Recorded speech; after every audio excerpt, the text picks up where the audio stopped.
हो कहीं पीड़ पर्वत सी पिघलनी चाहिए, इस हिमालय से फिर से नई गंगा निकलनी चाहिए।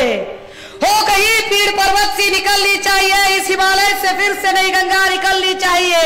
हर गांव, हर शहर, हर नगर से लाश भी हाथ लहराती निकलनी चाहिए। अब तो दीवार भी पर्दों की तरह हिलने लगी है, शर्त है कि बुनियाद हिलनी चाहिए। मेरे दिल में ना सही, तेरे दिल में सही, लेकिन कहीं ना कहीं भाई आग तो जलनी चाहिए, भाई आग तो जलनी चाहिए। परखड वक्त्या, संवेदनशील लेखिका आणि भटक्या विमुक्तांचे प्रश्न मांडतानाच आंबेडकरी चळवळीचा देशभर प्रचार आणि प्रसार करणाऱ्या व्याख्याता म्हणून सुषमा अंधारे यांची महाराष्ट्राला ओळख आहे।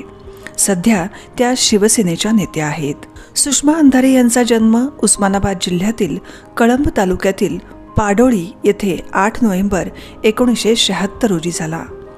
त्यांचं शिक्षण MA BEd पर्यंत झालं।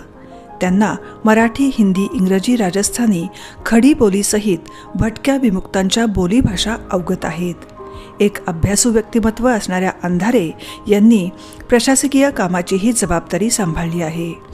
यशदा या प्रशिक्षण संस्थेत समता सामाजिक न्याय विभागात त्या उपसंचालक होत्या। लोकनायक या आंबेडकरी चळवळीच्या वृत्तपत्रात त्यांनी पुणे आवृत्तीचे संपादक म्हणून काम पाहिलं।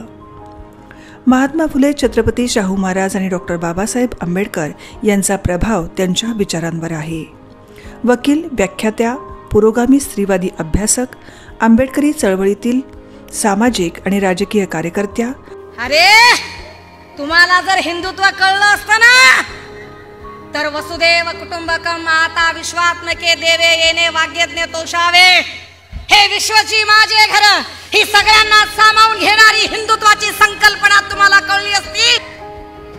हिंदुत्वाला तुम्ही कलंक लावला, कलंक। कारण हिंदू माणूस कुटुंब संकटात असताना पळून जात नाही। हिंदू माणूस कुटुंब संकटात असताना एकमेकांना आधार देतो। परखड वक्त्या आणि लेखिका असा त्यांचा प्रवास थक्क करणारा आहे।